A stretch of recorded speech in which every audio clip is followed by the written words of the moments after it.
خلاصہ تاریخ بائبل، تیسرا باب، قدیم بزرگوں کا زمانہ، یعنی 1921 قبل مسیح سے لے کر 1706 قبل مسیح تک، ابراہیم کے بلاوے سے لے کر مصر میں ہجرت تک۔ تمہید۔ عبرانیوں کا مقصد زندگی۔ اس سے قبل ہم نے نوع انسانی کو مخلصی دینے والے کے بارے میں اس پہلے مدھم وعدہ کو دیکھا ہے جس کا ذکر پیدائش کی کتاب کے 3 باب کی 15ویں آیت میں ہے۔ اس وعدہ کے سبب سے بنی نوع انسان کے لیے امید کی ایک کرن نمودار ہوئی، لیکن اس بدی کے سبب سے جو طوفان سے پہلے ہوئی تھی اور جس کی وجہ سے طوفان آیا، امید کی یہ کرن تقریباً غائب ہو گئی۔ طوفان نوح کی ایک معمولی سی مدت کے بعد ہی دوبارہ آسمان پر بدی کے بادل چھا گئے۔ وہ قدیم تہذیب و تمدن اور مملکت کے مراکز جو دریائے نیل اور فرات کے ساحلی علاقہ میں واقع تھے، بنی نوع انسان کو ذلیل کرنے والے بت پرستی کے مراکز بن گئے۔ لہذا ضروری تھا کہ کسی جگہ کوئی شخص خدائے واحد اور برحق کے لیے اٹھ کھڑا ہو، نہیں تو تمام نسل انسانی لا علاج اور برباد ہو جائے گی۔ یہ کام عبرانیوں کا جلالی مقصد زندگی تھا۔ موجودہ وقت کے لیے خدا نے حام اور یافت کی نسل کو چھوڑ دیا ہے، اور سوائے ایک خاندان کے جو کسدیوں کی شاخ سے نکلا، اس نے سم کی عظیم نسل کو بھی چھوڑ دیا۔ الہی مقصد یہ ہے کہ اس کا عرفان قائم رہے اور آخرکار موعودہ نسل کے ذریعے تمام نسل اس خدائے عظیم کی رفاقت میں شریک ہو، یہاں تک انسانوں کی نسبت واقعات توجہ کا مرکز بن گئے۔ اس لیے آدمیوں میں سے صرف چند ایک کا تذکرہ کیا گیا ہے۔ یہ مقدس مورخ ایسے لمبے ڈگ بھر گیا ہے کہ صدیاں گزر گئی ہیں، یعنی جیسے کہ ہم واقعات کے سلسلہ کوہ کی ایک چوٹی سے دوسری تک اس نقطہ کے آگے انسان توجہ کا مرکز بن جاتے ہیں، اور تاریخ کا وسیع دھارا ایک واحد نسل یعنی عبرانی نسل تک محدود ہو جاتا ہے، اور ان حدود میں رفتہ رفتہ وسیع تر ہوتا جاتا ہے۔ اس زمانہ کی کہانی 4 عظیم قدیم بزرگوں کی زندگیوں کا بیان کرتی ہے، یعنی ابراہیم، اسحاق، یعقوب اور یوسف، جو عبرانیوں کے حقیقی آباء و اجداد تھے۔ نمبر 1، سوانح حیات ابراہیم۔ ابراہیم ایمانداروں کا باپ ہونے اور عبرانی نسل کے بانی ہونے کی حیثیت سے تمام زمانوں کی عظیم ترین ہستیوں میں سے ایک ہے۔ اس کے سوانح حیات قدرتی طور پر 2 حصوں میں منقسم ہوتے ہیں۔ نمبر 1، مسافرت کی زندگی۔ نمبر 2، حبرون میں بود و باش۔ نمبر 1، مسافرت کی زندگی۔ الف، ابتدائی سکونت گاہ۔ ابراہیم اور کا پیدائشی باشندہ تھا۔ یہ مقام جنوبی فرات کے نشیبی علاقہ میں تھا اور اولین ایشیائی تہذیب و تمدن کا مرکز تھا۔ شروع میں یہاں کی آبادی یا تو حامی تھی یا تورانی، مگر بعد میں فتوحات کے سبب سے یہ سامی بن گئی۔ برملا طور پر یہ آبادی بت پرست تھی۔ دیکھیے کتاب یشوع 24واں باب 2 آیت۔ ب، بلاوا اور عہد۔ اس جگہ ابراہیم نے الہی بلاوا سنا کہ وہ اپنے باپ کے گھر، ناطے دار اور ذات بوم کو چھوڑ دے اور ایسے ملک کی تلاش میں نکل پڑے جس کی نشاندہی بعد میں ہوگی۔ مذہب کی حیثیت سے یہ بلاوا اور اس کا نتیجہ آدم کے اپنے رتبہ سے گرنے سے لے کر اس وقت تک سب سے اہم واقعہ تھا۔ خدا نے اس بلاوے کو شرط سمجھ کر ابراہیم سے اپنا عہد باندھا۔ اس عہد میں 4 وعدے تھے۔ نمبر 1، ایک بڑی قوم بننے کا وعدہ جو عبرانی یعنی یہودی لوگوں کے ذریعے پورا ہوا۔ نمبر 2، نام سرفراز ہونے کا وعدہ۔ حالانکہ تمام نمرود، فرعون اور کیسر کے لوگ اپنی زندگی کے دوران دنیا کے اندازے میں بالا تر مقام رکھتے تھے، لیکن ان میں سے کوئی بھی تاریخ میں اس قدر وسیع نشان پیدا نہیں کر سکا، اور نہ ہی اپنے آپ کو اور اپنے خیالات کو نسل انسانی پر اس طرح ذہن نشین کروا سکا۔ 3 عظیم مذاہب آج ابراہیم کو ایمانداروں کا باپ مانتے ہیں، یعنی یہودی، مسیحی اور مسلمان۔ نمبر 3، ایک ملک کا وعدہ۔ یہ وعدہ عبرانیوں کے کنعان پر قابض ہونے کی صورت میں پورا ہوا۔ نمبر 4، تمام قوموں کے لیے باعث برکت ہونے کا وعدہ۔ یہ وعدہ 2000 سال بعد مسیح میں اور انجیل کی عالمگیر نشر و تشہیر میں پورا ہوا، اور اب تک جیسے کہ پانی کی سطح پر ہم مرکز دائرے پھیلتے ہیں، یہ وعدہ پورا ہو رہا ہے۔ جیم، ہجرت۔ انوکھی قومی زندگی ہمیشہ ہجرت پر مبنی ہوتی ہے، لیکن بہت کم ہجرتیں اس حد تک واضح طور پر مذہبی ہیں اور عبرانیوں کی ہجرت کی طرح اس قدر اعلانیہ طور پر تاریخی روشنی میں دکھائی دیتی ہیں۔ 75 سال کی عمر میں ملک اور رشتہ داروں سے ناتا توڑنا اور بغیر سوچے سمجھے کہ آخر میں کہاں جا رہا ہوں پھر بھی چل پڑنا، ایسا کرنے کے لیے ایک دلیرانہ ایمان کی ضرورت تھی۔ ایمان ہی کے سبب سے ابراہیم جب بلایا گیا تو حکم مان کر اس جگہ چلا گیا جسے میراث میں لینے والا تھا، اور اگرچہ جانتا نہ تھا کہ میں کہاں جاتا ہوں تو بھی روانہ ہو گیا۔ عبرانیوں 11:8۔ ابراہیم جیسا ہی آدمی اس لائق تھا کہ قائم رہنے والی نسل کی بنیاد رکھ کر ایک جلالی سچائی یعنی خدا کے واحد ہونے کے لیے جگہ تیار کرے۔ وہ اپنے باپ تارا، یتیم بھتیجے لوط اور اپنی بیوی سارا کو لے کر دریائے فرات سے ہو کر ہاران پہنچا۔ یہاں تارا کی موت واقع ہوئی اور ابراہیم اب بھی اپنے اسی بلاوے کے مطابق وفادار رہ کر وادی دریائے فرات چھوڑ کر کنعان کی طرف روانہ ہو گیا۔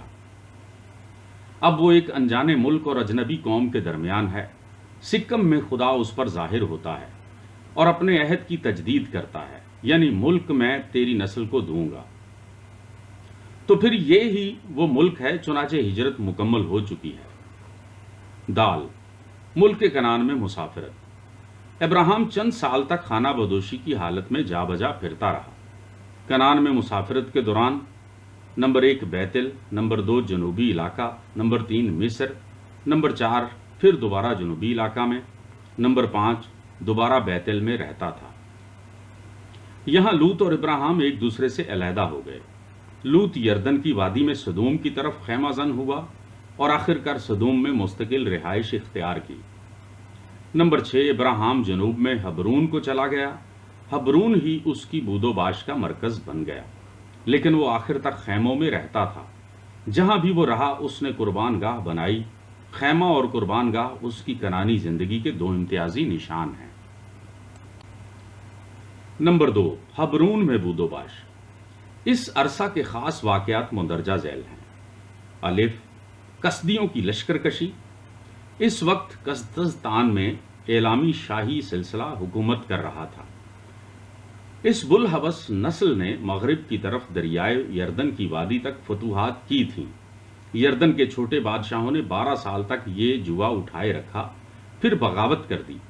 کسدیوں کے اعلامی بادشاہ کدرلا عمر نے اس بغاوت کو کچل دیا اور سدوم کے لوگوں کو اسیر بنا کر لے گیا، جن میں لوط بھی شامل تھا۔ ابراہیم نے اپنے 318 تربیت یافتہ خادموں کے ساتھ ان کا پیچھا کیا اور اسیروں کو چھڑا لایا۔ ابراہیم کی واپسی پر ملک صدق نے، جو راز سربستہ کاہن اور بادشاہ تھا جسے ابراہیم نے لوٹ کی دہ یقی دی، ابراہیم کو مل کر برکت دی۔ بے، ہاجرہ سے شادی۔ کئی سال گزر گئے مگر مؤودہ بیٹا پیدا نہ ہوا۔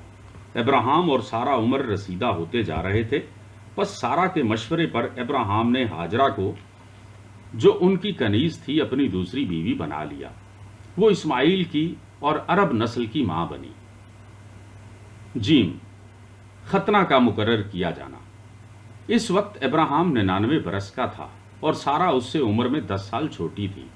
عہد کا وعدہ ابھی تک پورا نہیں ہوا تھا، کیونکہ وعدہ سارا کی معرفت مکمل ہونے کو تھا اور اب تک اس کے کوئی بیٹا نہ تھا۔ ایک مرتبہ پھر خدا ظاہر ہوا اور اس نے اپنے عہد کی تجدید کی اور اس پر 2 نشانوں کی مہر لگا دی۔ نمبر 1، ان کے پیدائشی نام ابرام یعنی عظیم باپ اور ساری یعنی جھگڑالو بدل دیے گئے، اور بعد ازاں ابراہیم جس کا مطلب بہت قوموں کا باپ ہے اور سارا جس کا مطلب شہزادی ہے رکھ دیے۔ نمبر 2، ختنہ کی مذہبی رسم دی گئی تاکہ عہد کے لوگوں کے لیے ایک پائیدار فریضہ ہو۔ دال، سدوم کی تباہی۔ یردن کے میدانی شہر عیاشی کے اتھا گڑھے میں جا گرے تھے، جن کے باعث ان کا وجود آس پاس کی اقوام کے لیے خطرے کا باعث تھا۔ خدا نے ان کی بربادی کا حکم صادر کر دیا اور ان کی بربادی کو ابراہام پر آشکارا کیا۔ جس کی شفاعت سے گو شہر تو نہ بچ سکے، اس کی سفارش بے فائدہ نہ گئی۔ لوط گویا اس لکڑی کی طرح جو دوسری جلتی ہوئی لکڑیوں میں جلانے کے لیے رکھی ہو، مگر اسے اب تک آگ نہ لگی ہو، آخری نازک لمحہ میں سدوم سے نکال لیا گیا۔ اس کے برعکس اس کی بیوی اپنی دنیاوی خواہشات اور دیر لگانے کے باعث آگ اور گندک کے طوفان کی سزا میں، جس نے سدوم کو جلا کر رکھ دیا، غرق ہوئی۔ لوط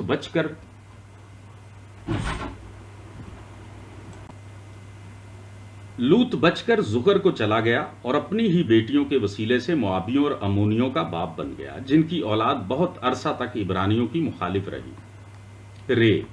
اسحاق کی پیدائش اور قربانی۔ اب ابراہام 100 برس اور سارہ 90 برس کی تھی۔